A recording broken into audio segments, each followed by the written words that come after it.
La Corse pourrait-elle à nouveau étonner l'Europe? À partir de l'ouvrage L'Enracinement de Jean-Guy Talamone, paru aux éditions Le Bordelot, les rencontres d'Aurelius de la causerie que l'on fait à la causerie, porteront sur cette question haute en couleurs, devant un public venu en nombre et des échanges très riches et vertueux.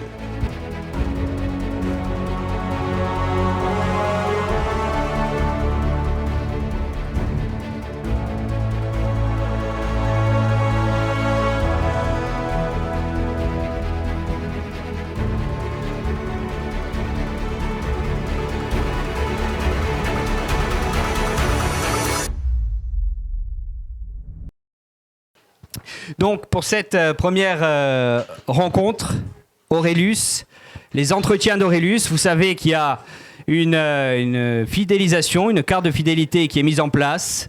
Si toutefois vous souhaitez gagner la couronne de laurier d'or d'Aurelius pour cette campagne 1 de janvier à mars, au fur et à mesure des rencontres, vous pourrez acheter les livres de nos intervenants qui sont donc en vente à l'entrée. Vous avez un point librairie. Et ensuite, repartir avec cette fameuse couronne qui sera le premier attribut. Le second arrivera entre avril et juin. Donc, en ce samedi 10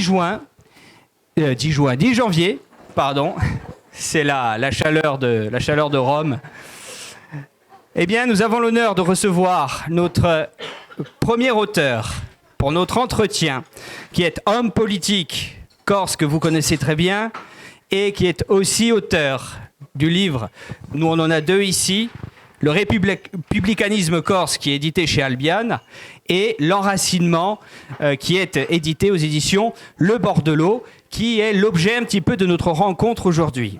Et quelle rencontre qui pose une question et qui finalement nous positionne en tant qu'insulaires, en tant qu'habitants de cette île, en tant qu'adhérents à ce qu'on peut appeler de près ou de loin la nation ou la cité. Cette question qui est fondamentale si on s'interroge sur notre devenir d'insulaire, mais aussi notre devenir dans un monde qui est sans cesse en évolution. La Corse, mesdames et messieurs, pourrait-elle à nouveau étonner l'Europe? Alors cette question peut prêter à sourire, mais elle peut prêter à sourire lorsqu'on ne connaît pas l'histoire de la Corse. Parce que lorsqu'on la connaît, on se dit mais c'est vrai que la Corse a déjà étonné l'Europe. On sait que d'un point de vue religieux, social et d'autres politiques également, il y a eu un modèle corse. Un modèle corse qui peut-être pourrait inspirer d'autres modèles, et notamment, nous l'avons fait un petit peu exprès pour chatouiller, un modèle français qui aujourd'hui est peut-être parfois un petit peu difficile à comprendre. Sachez que dans l'histoire, la Corse a déjà montré quelque chose de solide et de sérieux qui a inspiré les différentes constitutions.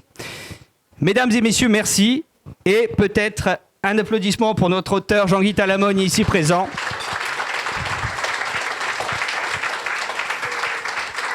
Alors, Jean-Guy Talamone, tout d'abord, merci d'avoir accepté notre invitation et surtout de nous avoir fait confiance. Parce qu'il n'est jamais évident de faire confiance lors d'une première. Et pourtant, nous sommes là aujourd'hui. Monsieur Talamone, tout d'abord, nous allons présenter dans les grandes lignes la question. Donc, la Corse pourrait-elle à nouveau étonner l'Europe? Et si on devait faire un point aujourd'hui de son héritage historique, politique, intellectuel, qu'est-ce qu'on pourrait faire en dressant très rapidement un état des lieux? Sur aujourd'hui. Sur aujourd'hui, oui. D'abord, bonjour à toutes et à tous et merci d'être ici pour ces échanges, puisqu'il y aura échange. Alors, aujourd'hui, l'état des lieux, ce serait peut-être long de faire un état des lieux de manière exhaustive, mais c'est vrai qu'il y a une situation un peu de marasme aujourd'hui, suivi quelques années d'euphorie, qui ont été brèves quand même. Ça a pas... Bon, effectivement, aujourd'hui, il y a un problème, mais le problème n'est pas seulement le nôtre. Donc, il y a un problème à l'échelle planétaire, il y a une situation géopolitique qui est pour le moins complexe et inquiétante. Et la Corse, qui aurait pu peut-être être un îlot de stabilité, de novation également, dans la situation complexe qui est celle de l'Europe et du monde, bien, en fait, la Corse, elle est aujourd'hui, je dirais, dans la même situation de marasme. Mais je crois que c'est un peu dommage parce qu'on est peut-être passé à côté de quelque chose, mais comme je suis un incorrigible optimiste, je suis certain, j'en ai la conviction, que nous aurons dans les années à venir des occasions de nous réjouir. Et je pense que nous pouvons, alors étonner l'Europe, c'est un peu prétentieux, même si la Corse l'a déjà fait, dans des circonstances qui étaient très particulières. Et l'Europe, à l'époque, c'était une bonne partie du monde quand même. Aujourd'hui, c'est plus tout à fait la même chose, malheureusement. Est-ce que la Corse peut étonner l'Europe ? Bon, c'est très difficile à dire, mais en tout cas, la Corse peut proposer un certain nombre d'orientations. Presque un modèle, donc on pourrait aller jusqu'à dire un modèle, bon, je pense qu'on y viendra, je dirais de manière plus précise sur certains domaines, mais oui, effectivement, la Corse, par sa tradition politique, puisqu'il y a une pensée politique corse, qui est une tradition politique corse également, la Corse, effectivement, par ses intelligences aujourd'hui, qui sont multiples, on voit tous les jours, même à la télévision, le soir sur IAST, là, on voit des Corses qui ont beaucoup de choses à dire dans leur domaine, qui ont parfois quelque chose d'extrêmement brillant. Et on n'a pas réussi pour l'instant à mettre toutes ces intelligences en ordre de marche. On a pensé à un moment donné que c'est en train de se faire. Bon, là, c'est pas tout à fait pour... on dira que c'est pas pour les mois qui viennent, mais peut-être, sûrement, pour les années qui viennent. Donc, voilà, un état des lieux rapide. Ça ne va pas très bien, mais ça va aller beaucoup mieux bientôt. Alors, c'est un optimisme qui laisse songeur et en même temps qui donne beaucoup d'espoir. Justement, en parlant de passé politique ou de passé de la Corse qui a marqué cette Europe, lorsqu'on se réfère à la Giustificazione della Rivoluzione di Corsica de Don Gregorio Salvini et sa constitution de 1755, où on assiste à une sorte de constitutionnalisme et à la séparation des pouvoirs dans une ère qui est une ère que nous connaissons tous, qui est l'ère des Lumières, l'ère de Montesquieu, de Rousseau, de Boswell, de Paoli. Est-ce que les Corses, Monsieur Talamoni, ont véritablement devancé toutes les déclarations d'indépendance américaine et la Constitution française, et est-ce qu'elle a pu éclairer et donner un exemple par ses écrits et ses réflexions ? Alors, sur la Constitution corse elle-même, ce qu'il y a à retenir surtout, c'est le préambule. Vous savez qu'un préambule constitutionnel, c'est très important. Par exemple, aujourd'hui, sans être trop technique, mais dans le bloc de constitutionnalité de la France, c'est-à-dire les lois constitutionnelles, les lois et les principes constitutionnels, c'est-à-dire ce qu'il y a véritablement au sommet de la hiérarchie des normes juridiques, eh bien, il y a bien sûr la Constitution de 58, la Ve République, vous avez divers textes et la Charte de l'environnement, vous avez la Déclaration des droits de l'homme de 89, mais vous avez aussi, on le sait moins, le préambule de la Constitution de 1946. Alors, cette Constitution, elle n'est plus de droit positif, comme disent les juristes, c'est-à-dire qu'elle n'est plus applicable, bien sûr, puisqu'il y en a eu une en 58, mais le préambule est toujours de droit positif, parce que ce préambule présentait un certain nombre de droits sociaux qui avaient été beaucoup travaillés pendant la période de la résistance, à travers le Conseil national de la résistance, et c'était des droits nouveaux qui n'étaient pas nécessairement donc, dans la Déclaration des droits de l'homme de 1789. Donc, pour vous dire qu'un préambule constitutionnel, c'est important, et parfois, ça peut survivre à la Constitution elle-même. C'est le cas de la Constitution française de 46 et de son préambule. Alors, le nôtre, le préambule, il est très intéressant, même si le corps de la Constitution lui-même n'est plus applicable aujourd'hui, heureusement, hein, parce que bon, vous avez beaucoup de choses qui concernent le droit pénal à l'époque de Paoli. Bon, le droit pénal, c'était à l'époque de Paoli, c'est le 18e. Bon, on ne peut pas comparer avec ce que nous connaissons aujourd'hui. Hein. Je vois qu'il y a des confrères avocats à la salle. Je ne sais pas s'ils apprécieraient spécialement les principes de l'époque, y compris paolien. Une demi-preuve suffit, un peu de sang versé en épargne beaucoup. Bon, en tant qu'avocat, nous, ça ne nous convient pas, bien sûr. Hein. Voilà. Mais c'était une autre époque, bien entendu. Et donc, tout ça pour vous dire que le corps de la Constitution, il y a des choses intéressantes, il y en a d'autres, évidemment, qui le sont moins aujourd'hui. Mais le préambule est une merveille parce qu'il y a, en 6 lignes manuscrites, il y a des novations incroyables pour l'époque, bien entendu. D'abord, il y a la notion de constitution. La notion de constitution au sens moderne. Hein, donc pour tous les juristes aujourd'hui de la Terre, le critère de la Constitution moderne, c'est qu'elle s'impose, la Constitution, à tous les citoyens, y compris aux membres du gouvernement, y compris au chef de l'État. Ça, c'est le critère des constitutions modernes, c'est-à-dire des lois fondamentales. Eh bien, c'est le cas de la Constitution de Paoli en 1755. Et à l'époque, c'est quelque chose de relativement nouveau. Je n'irai pas jusqu'à dire que c'est la première fois, mais c'est quelque chose qui est particulièrement précoce. Il y a une autre notion qui est précoce, c'est la notion de nation au sens moderne. Alors, le mot nation existait, bien entendu, hein, jusqu'au XVIIIe. Lorsqu'on disait nation, ça voulait dire l'ensemble des natifs ou des originaires d'un territoire. Bon, la nation picarde, par exemple, etc. Bon, à partir du XVIIIe siècle, on sait que le mot nation va changer, le concept de nation va changer de contenu et ça va être l'opératrice d'un destin commun, c'est-à-dire la nation au sens politique du terme.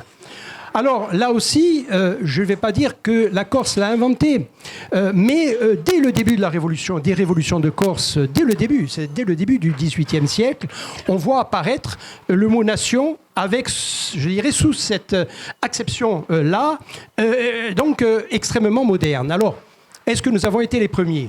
Moi, je n'irai pas jusque-là, mais d'autres auteurs sont allés jusque-là, et pas forcément des Corses. Hein.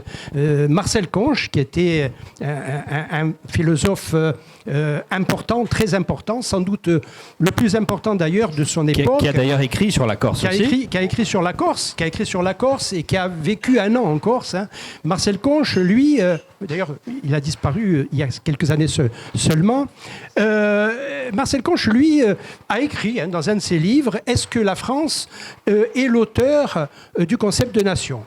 Et il dit « Je ne le pense pas, je crois que cet honneur revient plutôt à la Corse. » Alors, en plus, Marcel Conche, c'est pas quelqu'un, voilà, c'est un philosophe français qui n'était vraiment pas un renégat, hein, qui mettait en valeur les idées que la France avait portées, la Révolution de Corse. D'ailleurs, nous avions beaucoup discuté de la Révolution française, la Révolution française, qu'il défendait bec et ongle, y compris dans ses dimensions plus contestables. Donc, c'était quelqu'un qui était un amoureux de son pays, la France, mais sur ce point-là, lui disait que ce concept, il était né en Corse. Alors, cela mériterait certainement que l'on y réfléchisse, mais parfois, il y a des idées géniales qui sont inventées en plusieurs endroits à peu près à la même époque. En fait, en tout cas, ce concept, ce que l'on peut en dire, s'agissant de la Corse, c'est que les Corses étaient plutôt en avance sur les autres, et peut-être même ont-ils été les premiers, comme le disait Marcel Conche. Un troisième élément que l'on trouve toujours dans ces 6 lignes manuscrites, 6 lignes manuscrites, c'est pas grand-chose en termes de volume. Hein. On trouve une troisième idée qui est très importante, c'est le droit des peuples à l'autodétermination. Hein, donc, je cite, « Le peuple de Corse, légitimement maître de lui-même. Légitimement maître de lui-même, ayant recouvré sa liberté. » Alors, on ne dit pas ayant conquis sa liberté, mais ayant recouvré ou reconquis sa liberté. Ça veut dire que la liberté, en fait, c'est une notion de droit naturel. C'est une idée de droit naturel pour les Corses. On est libre. Et les Corses, bien sûr, avaient ce droit à s'autodéterminer et donc à se séparer de Gênes. Alors, là aussi, cette idée semble quand même être utilisée de façon très précoce à ce moment-là. Alors, est-ce que c'est la première fois ? En tout cas, si vous prenez l'Encyclopédie Universalis, que je vous conseille, qui est généralement une encyclopédie très bien faite, dont les articles sont signés par des spécialistes, donc ça offre quand même une certaine garantie, puisqu'il y a des signatures et même une bibliographie au pied de chaque article. Et vous cherchez l'article autodétermination. Et là, on vous dit, la première fois que cette idée a été mise en avant, en substance, c'est à l'occasion des révolutions américaines et françaises. Bon, c'est faux. Hein, donc, cette encyclopédie, bien, il y a des erreurs parce que aucune entreprise humaine n'est parfaite et exempte d'erreurs. Ça, c'est une erreur. Parce qu'avant la Révolution américaine et bien avant la Révolution française, il y a la Révolution de Corse, il y a cette constitution de Paoli qui prévoit effectivement ce droit à l'autodétermination. Enfin, une quatrième idée que vous trouvez dans le préambule constitutionnel, décidément. Hein. Bon, je passe sur d'autres idées qui sont très importantes, mais qui appartiennent à tout le monde, comme la notion de liberté, liberta. Bon, évidemment, c'est la libertas des Romains. Ça appartient à tous les peuples, en tout cas à tous les peuples qui veulent être libres. Hein. Voilà, donc ça, je passe sur ce mot. Et j'en viens à la quatrième notion, qui est très novatrice, et qui est le droit au bonheur. Alors le droit au bonheur, dit comme ça peut paraître un peu quelque chose, vous voyez, voilà, le droit au bonheur, bon, ça malheureusement, un État ne peut pas contrôler les choses de telle sorte que tout le monde soit heureux. Non, effectivement. Mais le droit au bonheur, c'est quelque chose de très sérieux. Alors, après, il reste à trouver, à voir le contenu qu'on met derrière ce mot, derrière cette notion. Mais c'est une notion juridique. Ce n'est pas uniquement une notion philosophique, et j'ai le plus grand respect pour la philosophie, je suis à côté d'un philosophe, donc je ne pourrais pas dire le contraire de toute façon. Non, mais pour être sérieux, il s'agit là véritablement de quelque chose de très très concret, parce que vous le retrouvez dans un grand nombre aujourd'hui, dans un grand nombre de constitutions. Mais à l'époque, non. À l'époque, c'est vraiment la première occurrence. Et alors... on parle de felicità della nazione, donc en italien, hein, donc la félicité, le bonheur de la nation. Lorsque je vous dis que là, c'est vraiment la première fois, la première occurrence, nous ne sommes pas les seuls à le dire, hein, parce que si c'était les Corses qui le disaient uniquement, nous sommes toujours suspects de nous regarder le nombril, hein, donc de dire, bon voilà, on est les meilleurs, on a tout trouvé. Non, en fait, là, c'est reconnu hein, à l'échelle internationale. D'ailleurs, nous avons organisé sur ce sujet-là, en avril 2025, donc il y a quelques mois, un colloque international à Corte, avec les spécialistes de la matière, spécialistes français, spécialistes italiens et d'autres pays. Et on reconnaît que la première occurrence, c'est la Constitution de Paoli. Alors, je citerai par exemple Antonio Trampus, donc, qui est professeur à l'Université de Venise, qui a écrit un livre, hein, Il diritto alla felicità, storia di un'idea. Hein, c'est très clair dans son livre. Hein, il commence d'ailleurs par la Corse et il dit, oui, c'est là que ça a débuté. Donc c'est quelque chose de très important. Pourquoi ? Parce qu'ensuite, ça va être repris dans un grand nombre de constitutions. Alors, notamment aux États-Unis. Aux États-Unis, vous avez retrouvé cette idée. Alors, je vous ai dit, en Corse, on est en 1755. Aux États-Unis, en 1776, il se passe quelque chose de très important. C'est la déclaration d'indépendance des États-Unis.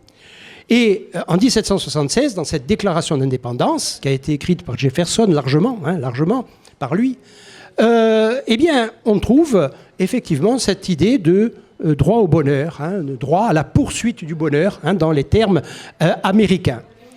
Alors, vous ne trouvez pas dans la Constitution fédérale américaine de 1787, il n'y a pas le droit au bonheur, dans la Constitution fédérale américaine. Mais vous avez le droit au bonheur dans la Constitution d'une trentaine d'États américains, d'États fédérés. Ce qui fait que vous avez non seulement cette affirmation constitutionnelle, mais vous avez une jurisprudence, c'est-à-dire que les cours suprêmes des États ont été amenés à débattre et à trancher un certain nombre de difficultés d'ordre juridique attachées à cette idée de droit au bonheur.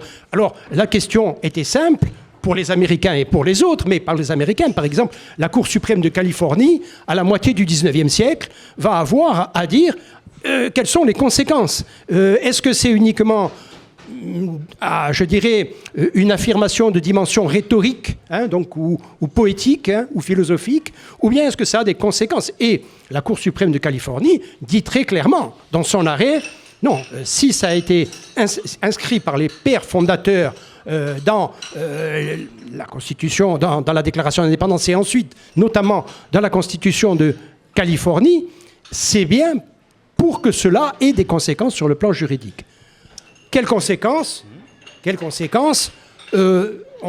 y a eu des débats sans fin, parce que je parle des Américains, mais aujourd'hui, vous avez cette notion dans la constitution d'un très grand nombre de pays. Je parle le Japon, l'Égypte. Vous avez même les deux Corées du Nord. Dans les constitutions des deux Corées du Nord, vous trouvez ce droit au bonheur, évidemment dans des termes un peu différents, parce que je dirais que la pensée politique n'est pas la même. Mais enfin, vous avez le Bhoutan. Alors le Bhoutan va très loin, puisque c'est un pays qui a remplacé le produit intérieur brut par la notion de bonheur national brut. Alors là, c'est quelque chose de magnifique et de très sérieux d'ailleurs. L'ONU s'intéresse beaucoup d'ailleurs à ce qui a été fait au Bhoutan, parce qu'au Bhoutan, eh bien, il y a effectivement une manière de mesurer le bonheur à partir d'un certain nombre de critères, d'indices. Donc, c'est une question juridique. Alors voilà, en un mot, aujourd'hui, quelle pourrait être la conséquence de cette affirmation du droit au bonheur? Eh bien, ce serait surtout pour l'État l'obligation de mettre en œuvre un certain nombre de politiques qui permettent aux citoyens de poursuivre cette recherche du bonheur. Ça veut dire une sécurité sociale, ça veut dire des droits sociaux, ça veut dire le droit à l'éducation, à la santé, ça veut dire aussi le droit de participer aux décisions politiques qui sont prises dans un pays. Ça a été, y compris prouvé par certaines enquêtes sociologiques, le bonheur ressenti est plus grand dans les pays où le citoyen participe aux décisions, c'est-à-dire pour aller vite, les démocraties. Le bonheur ressenti est plus important. Ça a été... Démocratie, oui. Une démocratie un petit peu à l'athénienne, finalement, ou finalement rousseauiste, où le peuple est souverain, est entièrement souverain. Alors Rousseau, oui, pourquoi pas, on pourrait y revenir, mais je ne sais pas si c'est le modèle, je dirais, à valeur absolue, parce que Rousseau, la notion de volonté générale, qui est un peu hypostasiée, on dit, voilà, c'est la volonté générale, donc finalement, tous ceux qui sont contre ce que nous prétendons être la volonté générale, ce sont juste des obstacles à écarter. Vous voyez, et effectivement, la Révolution française, en 93, elle va tourner, et Rousseau n'y est pas tout à fait pour rien quand même, même si évidemment il n'est pas comptable de tout ce qui a été fait dans ces années. Mais enfin, je veux dire, oui, effectivement, la démocratie, c'est-à-dire le fait que les citoyens puissent participer aux décisions politiques sur leur devenir, ça a été prouvé. Vous savez, il y a eu, pour l'anecdote, il y a quelques mois, peut-être un an ou deux, il y a une responsable plus exactement, de la collectivité de Corse, qui avait déclaré, je crois, à l'Assemblée, en tout cas qui avait déclaré publiquement, que l'autonomie rendrait les Corses plus heureux. Bon, alors, évidemment, ceux-là sur les réseaux sociaux se sont déchaînés et ont tourné en dérision, donc un petit peu cette affirmation. Alors, moi, je ne suis pas suspect d'être un défenseur acharné, je dirais, de la politique qui est menée actuellement par la collectivité de Corse et par ses dirigeants. Mais, eh bien, sur ce point-là, en fait, je crois qu'elle avait raison. Elle avait raison, pourquoi? Mais pas simplement parce qu'il y a un certain nombre d'études qui montrent, dans l'esprit des pères fondateurs américains, c'était aussi la République, c'était aussi la démocratie. C'était le fait pour les citoyens de participer aux décisions concernant leur devenir. Et effectivement, on se rend compte que globalement, les gens sont plus heureux lorsqu'ils peuvent, à l'époque de Paoli, on vote.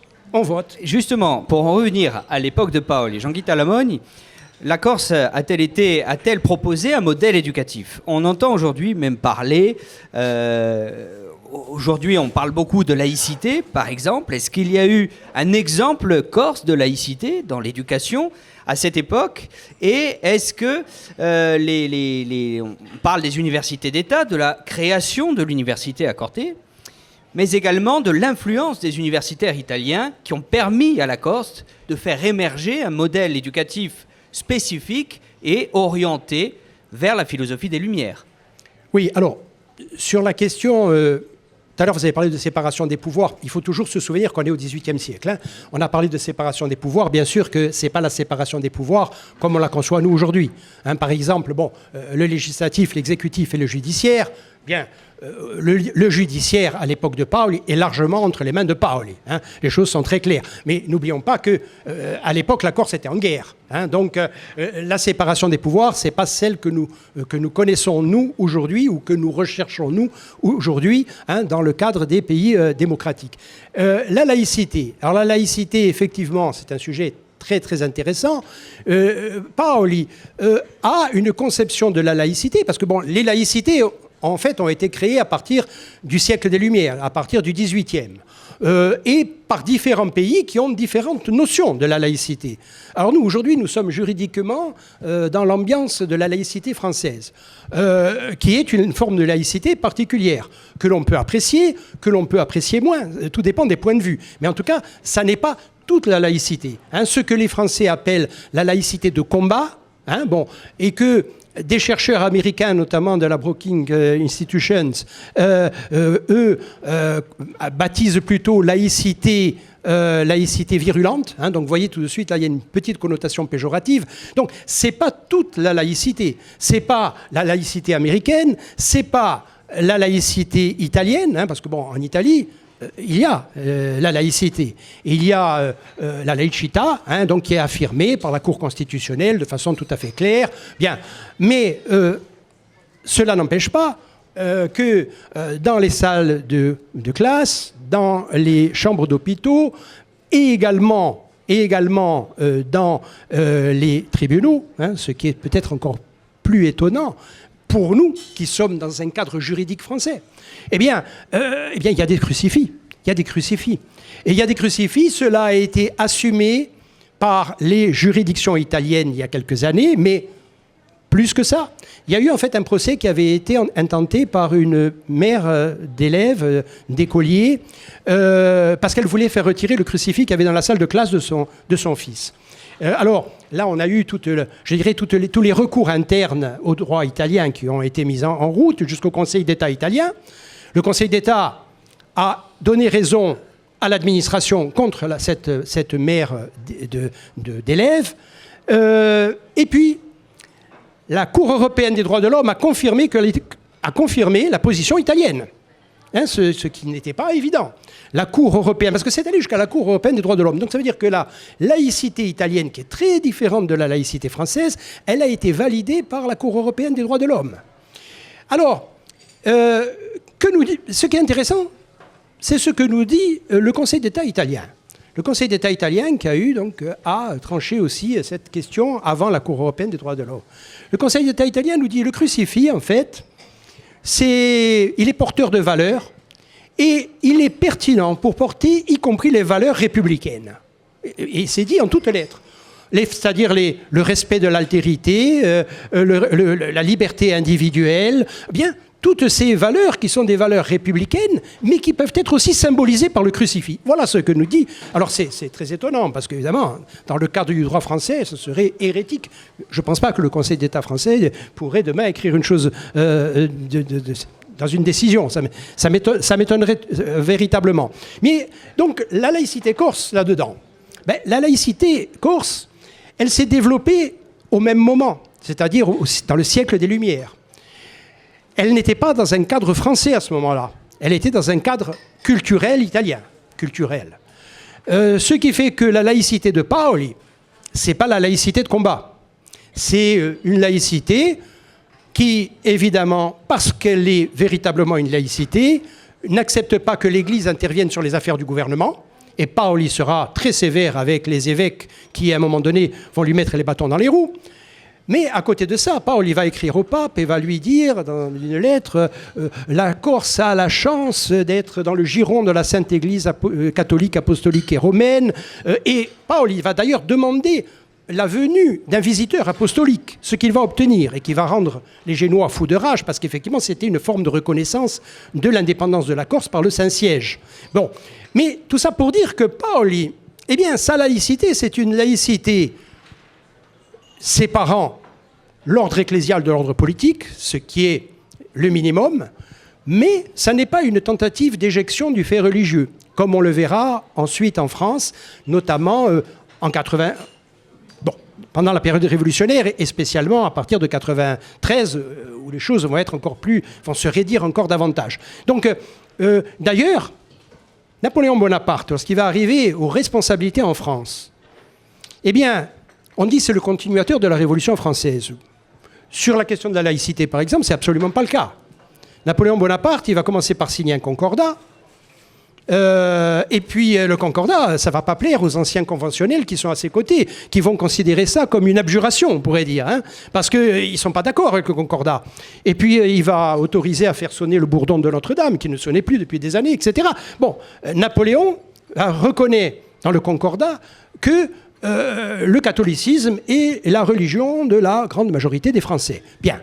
Alors, ça veut dire quoi? Ça veut dire simplement que Napoléon, qui a eu d'abord sa première culture politique en Corse, et dans l'esprit de Paoli et dans l'esprit italien. C'est-à-dire une laïcité beaucoup plus douce, beaucoup plus tranquille, qui ne poursuit pas l'idée d'une éjection du fait religieux. Vous voyez, donc voilà pour la laïcité. Vous m'avez interrogé sur l'éducation. Oui. Alors, l'éducation... là, il y a véritablement deux sources de la politique paolienne en matière d'éducation. D'abord, il y a quelque chose qui, en Corse, précède Paoli depuis un bon moment, puisque dès le début de la Révolution corse, on parle d'une université. On va retrouver l'université en 1736 au moment du royaume théodorien, hein, donc du roi Théodore. On va trouver cela dans la constitution de Théodore. L'article 16 est consacré à l'université. On va retrouver ça dans un plan de gouvernement de Gaffouri en 1953. Gaffouri, c'est celui qui a précédé Paoli comme chef de la Corse, hein, comme général de la nation. Donc ça veut dire que c'est quand même une idée, d'ailleurs, que les Génois ne comprennent pas très bien. Ils se demandent comment un peuple aussi pauvre, un petit peuple, perdu au centre de la Méditerranée occidentale, mais enfin, quand on est au centre, on n'est pas forcément perdu.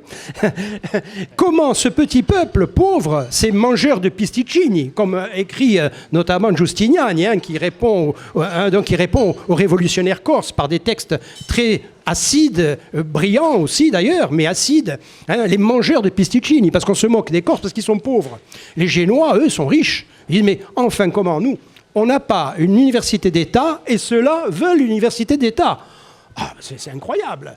Alors donc ça veut dire que c'est une espèce d'obsession quand même des Corses que l'on retrouve bien avant Paoli. Alors Paoli va hériter bien sûr de cette tradition corse, mais Paoli va être aussi le disciple de Genovese à Naples, et lorsqu'il va faire ses études supérieures.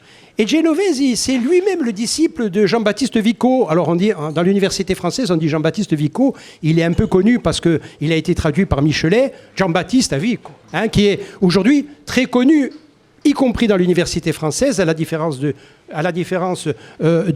Genovese, qui lui a été complètement oublié aujourd'hui, sauf en Italie, bien sûr. En Italie, on considère que c'est l'équivalent de Rousseau. Hein, d'ailleurs, il a eu des échanges avec Rousseau qui étaient parfois un peu vifs. Bon, mais Jean-Baptiste Vico, c'est un des premiers qui va dire, et peut-être même le premier, qui va dire à ses étudiants, l'université de Naples, ça doit être l'endroit où on va former les cadres de l'État napolitain. Donc ça, c'est une idée qui ne va pas tomber sans doute dans l'oreille d'un sourd, même si, évidemment, en France, en Corse aussi, il y avait cette idée qui... n'est pas forcément tout à fait présente dans les autres pays, une université d'État. Alors, une université d'État, c'est quelque chose qui est nouveau à l'époque parce qu'on est toujours dans la tradition médiévale, hein, qui est l'université entre les mains de l'Église. Hein. Au début du XVIIIe, on en est toujours là, en gros. Hein. C'est toujours l'Église qui organise tout ça, en gros. Hein, voilà. Et...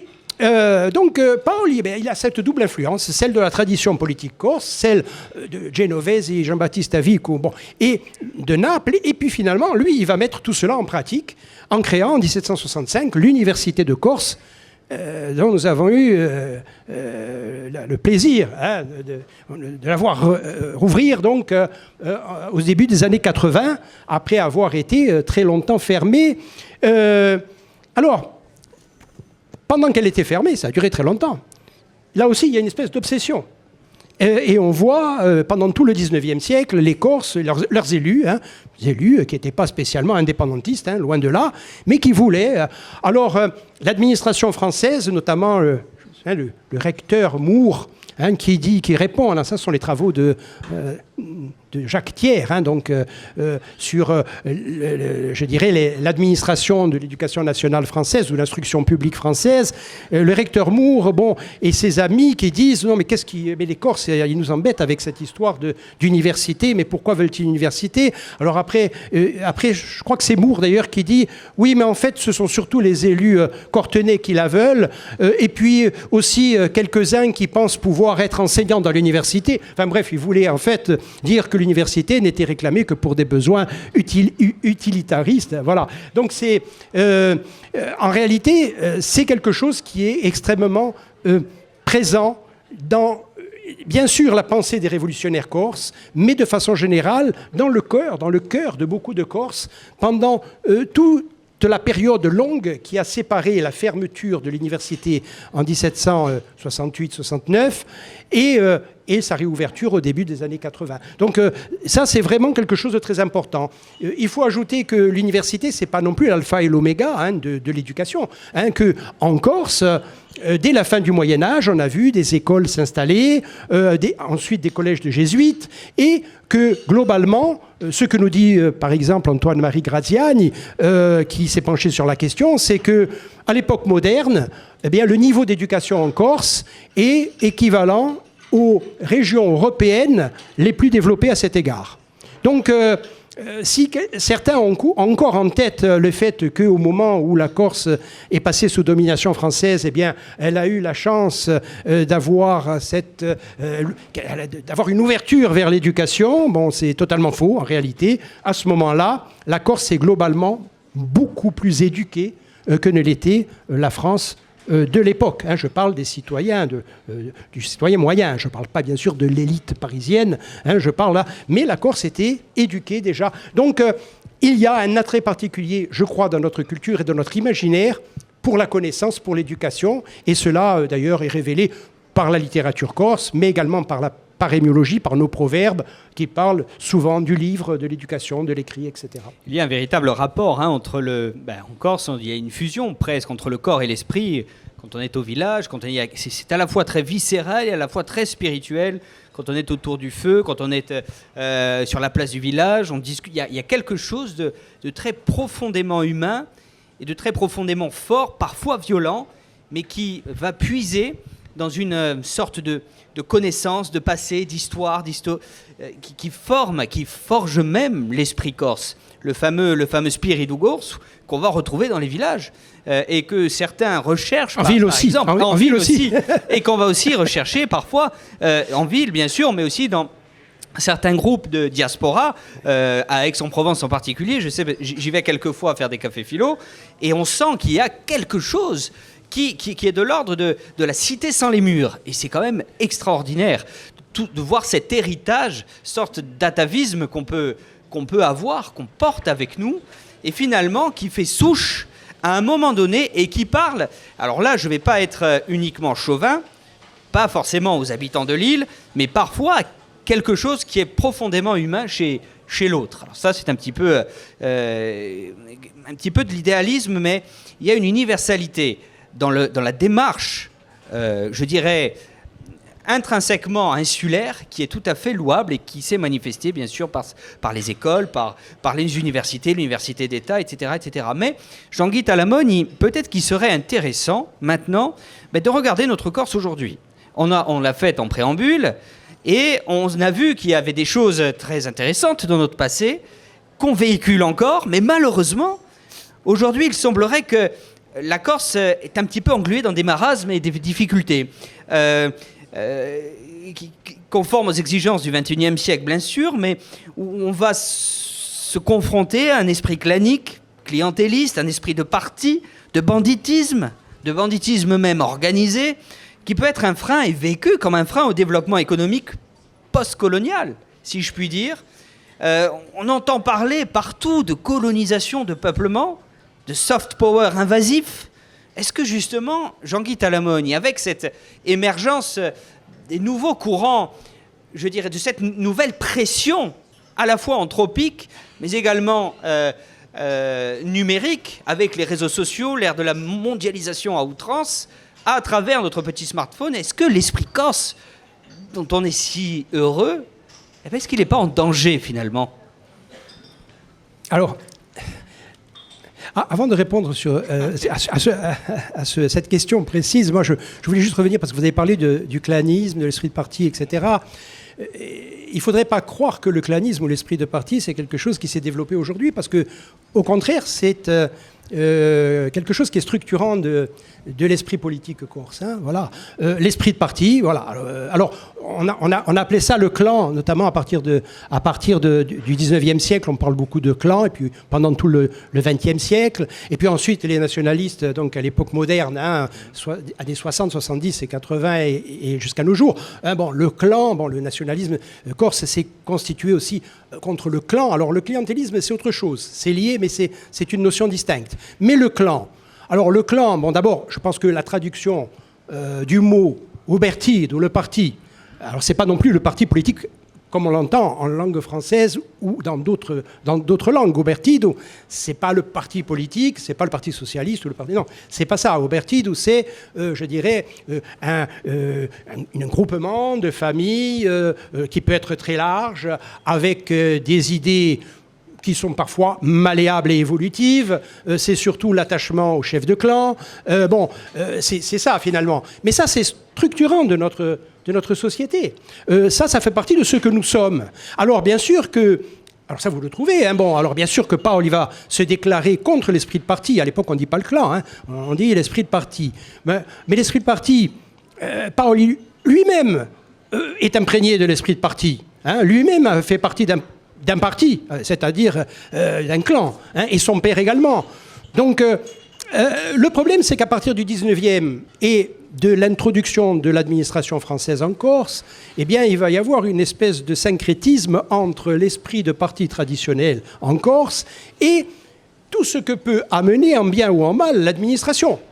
Et il va y avoir une espèce de transformation du clan. D'ailleurs, j'ai un doctorant d'ailleurs qui est en train de travailler sur ce moment-là, hein, où il y a cette première transformation du clan, ubertido, c'est-à-dire ce qui organise la solidarité au sein de la société corse au XVIIIe et avant, c'est pas quelque chose de négatif en soi. Ce qu'on appelle le clan, alors je l'ai dit, c'est impropre le clan. Pourquoi ? Parce que sur le plan anthropologique, le clan, c'est la référence à l'ancêtre commun. Vous voyez, en Afrique, chez les Écossais, etc. Chez nous, il n'y a pas de référence à l'ancêtre commun. C'est pas ça. Donc je veux dire, déjà, c'est un mot qui, il a été accrédité par l'usage, donc on dira, y compris ici, en cette occasion, on dira le clan pour que chacun comprenne. Mais le clan, au départ, c'est quelque chose qui permet de survivre quand il y a notamment quelque chose d'aussi violent que la conquête française de la Corse, et puis ensuite la francisation culturelle de la Corse à marche forcée en quelques décennies au XIXe siècle. Parce qu'il faut... Vous savez, il y a un très beau livre qui a été écrit sur la question, c'est par Didier Rey et Eugène Guérard, dit « Le Grand Dérangement ». Hein, donc, Grand Dérangement, c'est une allusion à un autre pays assez lointain. Mais le Grand Dérangement, c'est-à-dire que les Corses qui sont d'une ère linguistique tout à fait différente vont devoir apprendre le français. Le français, c'est... Alors, parce qu'entre l'italien et le corse, il y avait intercompréhension. Mais entre le corse et le français, c'est autre chose. Et les Corses vont être mis en demeure d'apprendre le français. Ils vont d'ailleurs bien s'en sortir parce que dès le début du XXe, il y a vraiment des Corses, ceux qui ont eu accès à l'éducation, et qui vont parler très bien le français. Hein, et même parfois mieux que les Français eux-mêmes. Hein, voilà. Et encore aujourd'hui, c'est souvent le cas. Mais tout ça pour dire qu'il y a eu, finalement, ce clan, il a été placé dans une situation, au 19e, c'est absolument épouvantable ce qui se passe, hein, parce qu'il y a effectivement les conséquences de la défaite de Pontenou, contre une armée incomparablement plus puissante que l'armée corse. Bien. Et le clan, là, il va s'adapter. il va s'adapter de manière évidemment souvent très négative. Parce que ensuite, le clan, ça va être aussi, y compris au XXe siècle, une certaine brutalité, une injustice dans le fait de dispenser les biens publics de manière sélective aux partisans et surtout pas à ceux qui sont du parti adverse, ou controvertis. Bon, donc en fait, le clan va se transformer avec cette idée qui est parfois exprimée de manière un peu brutale, alors jamais à la télévision, mais au XXe siècle, on le disait encore beaucoup. Mundie Mariana. Hein? Mundie Mariana. Vous comprenez bien ce que cela veut dire. Traire Marianne. Traire Marianne. C'est-à-dire en tirer le plus possible au bénéfice des siens. Pas au bénéfice de tous, mais au bénéfice des siens. Bon, ça a été le clan du 19e, du 20e. Bon, alors avec cette brutalité et cette injustice, mais parfois aussi, il soulageait certaines misères. Et puis, il y avait des chefs de clan qui étaient plus vertueux que d'autres. C'est vrai aussi, parce qu'on ne peut pas mettre tout le monde dans le même sac. Alors, les clans, c'était ça. C'était ça, et nous les avons connus, parce que, bon, malheureusement, je ne suis pas de la même génération que vous. Donc, on a connu les clans traditionnels, les chefs de clans traditionnels. Et on les a combattus même, hein, en tant que jeunes nationalistes. On a combattu. Pour nous, c'était quelque chose qui était négatif. Et on voyait les choses de manière absolument univoque. On ne voyait... Et c'est bien que nous les ayons combattus, parce que c'était un système qui avait beaucoup, beaucoup de défauts et qui charriait beaucoup d'injustices. Mais en même temps, il y a eu une seconde transformation du clan ces dernières années. Des clans, hein, je ne dis pas le clan, hein, même s'il y a aujourd'hui un clan dominant, mais il y a des clans, et ils ont tous subi cette transformation. Dans le clan traditionnel, tel que nous l'avons connu, eh bien, il y avait l'amitié indéfectible, l'affection pour le chef de clan. L'amitié indéfectible, ça veut dire qu'un chef de clan, il pouvait lever une armée. Alors une petite armée ou une armée plus conséquente selon le niveau. Mais ces chefs de clan que nous avons connus, y compris à l'Assemblée de Corse, puisque moi j'y suis depuis 1992, j'ai connu des chefs de clan qui étaient extrêmement importants et puissants, comme Jean-Paul Le Rocazzer. Bon, ils pouvaient lever une armée. François Jagobi, et bien d'autres. Et puis, il y a eu une évolution ces dernières années, ces dernières décennies, et notamment ces dernières années. Et cette évolution, elle n'est pas positive. Elle n'est pas positive. Alors bien sûr qu'il y a des choses positives, c'est-à-dire que nous avons fait reculer la fraude électorale. Parce que la fraude électorale, c'était quelque chose qui était admis, y compris par les plus vertueux. C'est-à-dire que c'était la règle du jeu. Si vous ne fraudiez pas, vous ne pouviez pas gagner les élections. Voilà, c'était quelque chose. Alors même les chefs de clan qui étaient tout à fait honnêtes dans leur vie personnelle, il y en avait beaucoup, hein, beaucoup. Il y avait aussi quelques voleurs, mais comme toujours, hein, dans tous les milieux.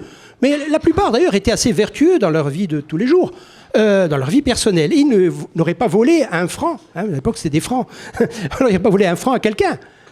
Mais de voler des voix, c'était normal, c'était la règle du jeu. Moi j'ai connu cette époque, y compris d'ailleurs comme assesseur. Et c'est la raison pour laquelle, il n'y a pas si longtemps, y compris dans les villes, eh bien, nos assesseurs étaient tous armés. Et oui, ça paraît... oui, mais c'était comme ça. Alors, est-ce qu'ils étaient tous armés? Je ne sais pas. En tout cas, il y en avait beaucoup d'armés. Moi, ce que je connaissais l'était. Mais dans les deux camps. Voilà. Bon, mais ça fait partie. Mais le vol des voix, c'était pas vraiment immoral. C'était la règle. Les nationalistes ont eu ce mérite de faire reculer cette fraude, en tout cas la plus brutale, hein, parce qu'après, il y a toujours une fraude qui est beaucoup plus difficile à déceler. C'est l'échange de voix contre des avantages, contre des emplois, et ça existe toujours aujourd'hui, on le sait. Mais enfin, la fraude la plus brutale qui consistait à bourrer les urnes, à changer les cahiers d'émargement, etc., bon, tout ça a un peu disparu, mais il n'y a pas si longtemps, même dans les élections professionnelles. Moi-même, j'ai prêté serment comme avocat en 88. Je me souviens avoir plaidé devant le tribunal administratif de Bastia l'annulation d'une élection à la Chambre des métiers. Et j'ai plaidé je ne dirais pas quelles étaient les listes et les candidats, bien entendu. Il y a la prescription. Voilà. Et j'ai plaidé cette affaire avec, dans une main, le cahier d'émargement qui montrait que monsieur Untel avait bien voté, et dans l'autre main, le certificat de décès de ce monsieur Untel qui montrait qu'il était mort plusieurs années avant l'élection. Vous voyez, ça c'est un souvenir personnel, vous voyez. Non, mais pour vous dire, aujourd'hui, c'est quand même un peu plus rare. c'est un peu plus rare. Donc aujourd'hui, on a toujours une fraude, mais une fraude qui se manifeste d'une autre manière. Alors, en quoi il y a eu un nouveau changement ? Je crois que le clan comme espace d'amitié, de filia, pour utiliser le mot grec qui correspond vraiment, c'était vraiment une filia. Cette amitié, certains diront cet amour, ça a été écrit notamment par Lanclude, cet amour du chef de clan pour lequel on est prêt à se faire tuer. Il n'y a qu'à voir, je ne sais pas, moi par exemple, une anecdote, c'est pas une anecdote, c'est un événement grave que je raconte, mais que tout le monde a oublié aujourd'hui, l'affaire de Goigne, à la fin du 19e siècle, à la toute fin du 19e siècle, l'affaire de Goigne. Quand le maire commande une troupe qui est venue pour le soutenir, armée, et quand il commande à cette troupe de mettre en joue les gendarmes, qui les empêche de rentrer dans le bureau centralisateur, qui commande à ces hommes de mettre en joue les gendarmes et de tirer en prononçant ces mots, feu de peloton, parce que tout le monde avait plus ou moins quelques, je dirais, connaissances d'art militaire, feu de peloton, des dizaines de coups de fusil qui partent à ce moment-là, les hommes qui tirent à ce moment-là savent que leur vie est terminée. Ils ont tous fini à Cayenne, y compris le maire, bien entendu. Ils ont tous fini à Cayenne. Évidemment, ils savaient qu'ils passeraient en cour d'assises, que pour eux, pour leur famille, c'était fini. Et ils le font. Est-ce que vous croyez qu'aujourd'hui, il y a quelqu'un qui ferait ça ? Alors peut-être on peut s'en réjouir, parce qu'effectivement, ce n'est pas non plus quelque chose que je voudrais valoriser, mais ça donne quand même une mesure de l'affection qui liait les hommes du clan, c'était surtout des hommes, et les chefs de clan. Alors aujourd'hui, il n'y a plus ça. Et c'est la raison pour laquelle on peut très bien passer d'un clan à l'autre. Et ça, c'est relativement récent. Souvenez-vous, pour les plus anciennes, dont je fais partie, souvenez-vous, quand ça a commencé à tourner, il y a quelques années, il y a des gens qui passent d'un camp à l'autre. Alors ça existait à toutes les époques, mais à une époque, c'était honteux, c'était infamant. Les personnes qui faisaient ça, qui changeaient de camp, elles étaient évidemment mal vues par ceux qu'elles quittaient, mais même par ceux qu'elles rejoignaient et qui ne leur faisaient absolument pas confiance. Aujourd'hui, c'est quelque chose de tout à fait normal. Donc il y a une deuxième transformation du clan aujourd'hui, qui transforme finalement au Bertido traditionnel en syndicat d'intérêt, où à l'occasion de chaque élection, on met les voix dont on dispose aux enchères, en demandant un certain nombre d'avantages pour soi. C'est-à-dire tel poste qui va me permettre d'agrandir encore mon influence. Vous savez, ce qui est très... En général, on ne demande pas la présidence de la commission de la culture, Non. En général, on demande la commission des finances, on demande les pompiers parce qu'il y a des emplois. Oui, c'est comme ça que ça se passe. Mais aujourd'hui, c'est comme ça que l'on constitue des équipes électorales, que l'on constitue jusqu'au conseil exécutif. C'est de cette manière-là aussi. Voilà. Donc, et encore une fois, ça n'est pas l'apanage d'un camp. C'est quelque chose, je dis que c'est un mode de fonctionnement. C'est un mode de fonctionnement différent. Alors, il n'y a plus la notion d'honneur collectif comme dans le clan. Ça a été analysé par tous les anthropologues, notamment les anthropologues extérieurs, comme Gérard Lanclude, qui a écrit là-dessus dans les années 70. Il avait examiné le clan du Niolu. Il avait enquêté les clans du Niolu. Et il dit, il est même surpris. Il est même surpris qu'il n'y ait pas de changement de camp, que l'on ne mette pas ses voix aux enchères, justement. Il le dit. Il le dit, non, il y a une fidélité qui, finalement, se manifeste à travers, les élections. Et nous, ça ne nous surprenait pas, nous. Ce qui a surpris Lanclude, parce c'était un regard extérieur, et souvent, on a besoin de regard extérieur pour voir ce qu'il y a de particulier chez nous.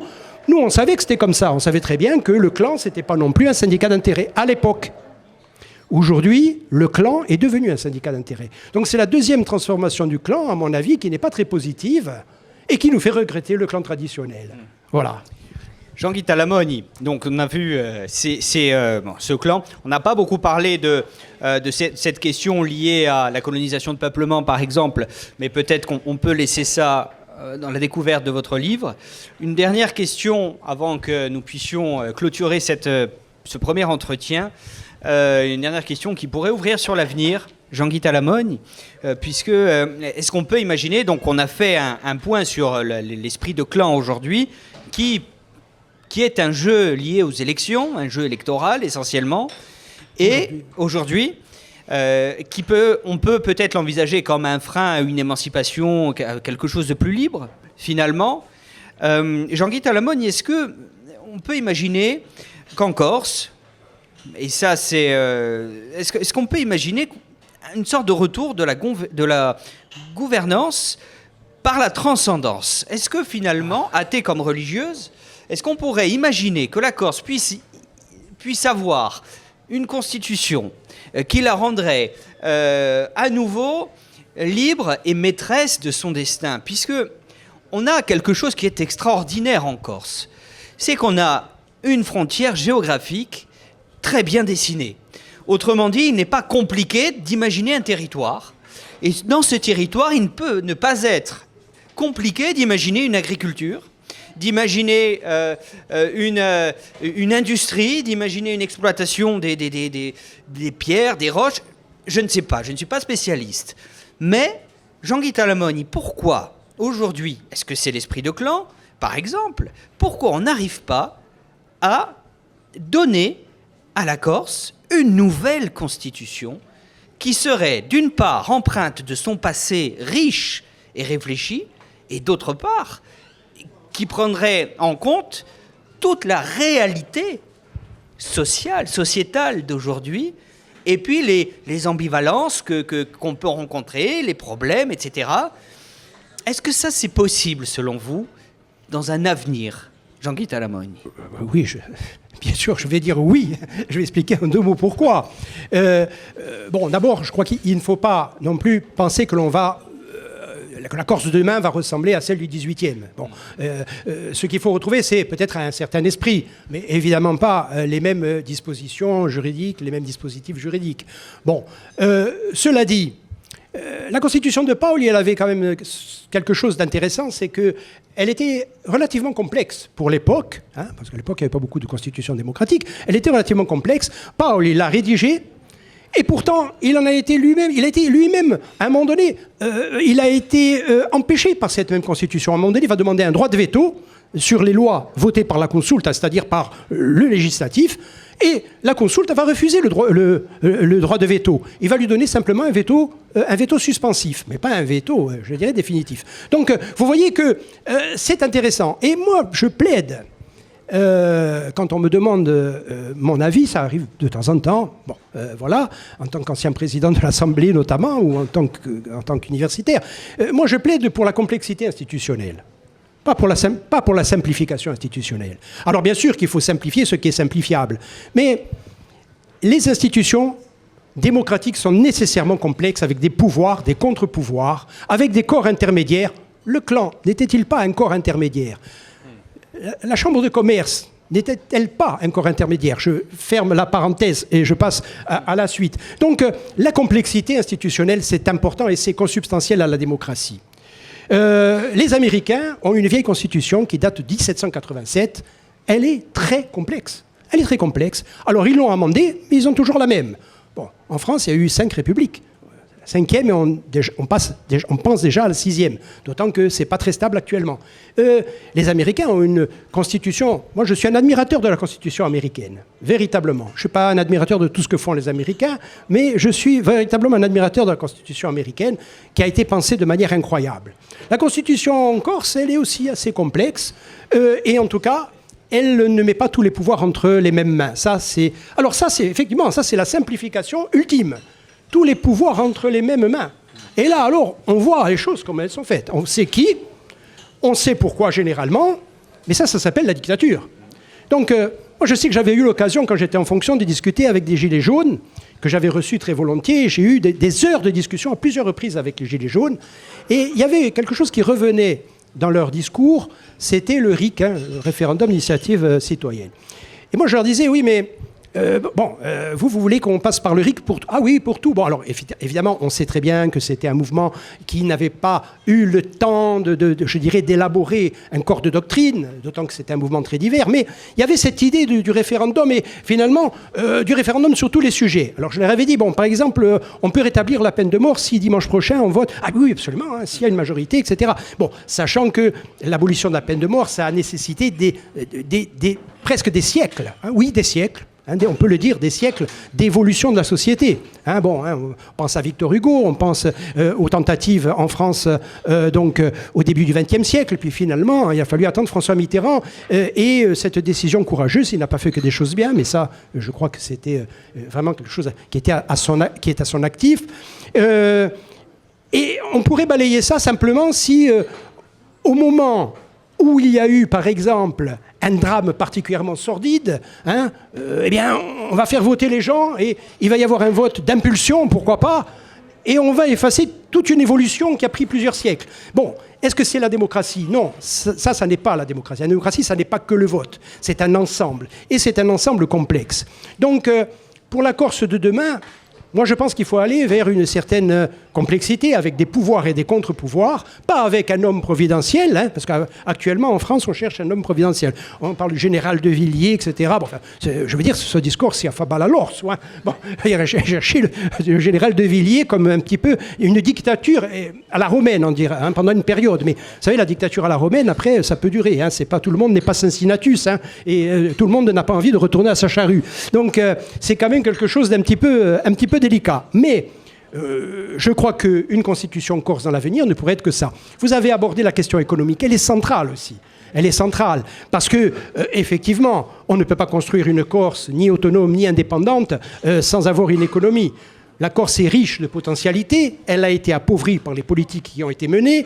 Je pense notamment à la loi douanière, pour ne parler que de la loi douanière qui a été appliquée pendant une centaine d'années, qui consistait à détaxer toutes les importations et à taxer toutes les exportations, c'est-à-dire un régime qui était encore plus défavorable que le régime colonial à l'époque. Bien, le système de la continuité territoriale qui va dans le même sens de manière moins brutale. Bref, la Corse a été appauvrie et il va falloir évidemment... Alors là, il faudrait encore... au moins 1 heure pour parler de cela, mais je ferme la parenthèse, mais je voulais quand même parler d'économie parce que c'est tout à fait essentiel. La Constitution, c'est une règle du jeu. Cette règle du jeu, il faudra en convenir ensemble. Y compris d'ailleurs l'évolution du statut de la Corse. Aujourd'hui, on ne va pas vers une complexification, on va vers une simplification. Et aujourd'hui, il y a déjà une concentration entre les mêmes mains d'énormément de leviers, depuis 2018 en particulier, avec la suppression qu'il fallait opérer des conseils départementaux. Mais attention, et cela aurait dû s'accompagner d'un partage des responsabilités au sein de la collectivité de Corse. Non, on n'est pas allé en ce sens-là. Et moi, je l'ai regretté, je le regrette à nouveau. Donc, il faut penser à tout cela. Au contraire, on continue à concentrer entre les mêmes mains des responsabilités, mais... je ne sais pas si le pouvoir corrompt et si le pouvoir absolu corrompt absolument, comme l'a dit un auteur célèbre. Mais je ne sais pas si le pouvoir corrompt tout le monde, je ne le crois pas. Mais je crois que le pouvoir absolu, oui, il corrompt. Il corrompt forcément. Et donc, ce ne sont pas les personnes qui sont en cause, mais ce sont les manières d'organiser le pouvoir. Et moi, je pense que la Corse de demain devra s'inspirer de l'esprit de Paoli, mais pas, bien entendu, pour faire la même chose, parce qu'on ne fait jamais la même chose avec un écart temporel aussi important. Mais cet esprit, c'est d'installer une démocratie avec effectivement des pouvoirs, des contre-pouvoirs, une certaine complexité. Je sais que lorsque je dis ça, je ne vais pas remporter l'adhésion générale, peut-être même dans cette salle, parce qu'on dit non, il faut simplifier, c'est trop complexe. Mais non, mais si on simplifie, on ampute la démocratie. Voilà. Donc, vous croyez que les Américains auraient pu faire face, par exemple, à l'irruption d'un président comme Donald Trump lors de son premier mandat, s'il n'y avait pas eu cette complexité avec, à l'époque, la Cour suprême qui lui faisait barrage. Alors aujourd'hui, c'est différent parce qu'il a pris un tel élan. Et un tel élan électoral, une telle réussite, évidemment, bon, c'est une réussite démocratique, mais qui fait que il y a un certain nombre de contre-pouvoirs qui ont sauté, notamment, la Cour suprême n'est plus ce qu'elle était. Aujourd'hui, elle lui est acquise, il a nommé des juges, et des juges qui vont dans son sens. Alors, effectivement, elle est abîmée, la démocratie américaine, elle est abîmée. Mais je crois qu'elle a encore beaucoup de ressources. Elle a encore beaucoup de ressources. Moi, je ne l'enterrerai pas, la démocratie américaine. En revanche, la démocratie française, elle ne fait pas rêver. Quant à la démocratie corse, elle a pu faire rêver l'Europe, mais aujourd'hui, je ne pense pas qu'elle fasse rêver même les Corses. Prochain rendez-vous donc le samedi 24 janvier à 17h au sein de la brasserie La Causerie où nous recevrons l'auteur Jean-François Carlout qui nous parlera de la manipulation et la perversion narcissique et de la manipulation de masse au regard de la process com que l'on trouve dans son ouvrage qui sera présenté pour l'occasion Comment rater son premier coaching paru aux éditions Duno. Rendez-vous donc le samedi 24 janvier à 17h au sein de la brasserie La Causerie à Fouriagne, où nous nous retrouverons nombreux pour réfléchir à ce thème.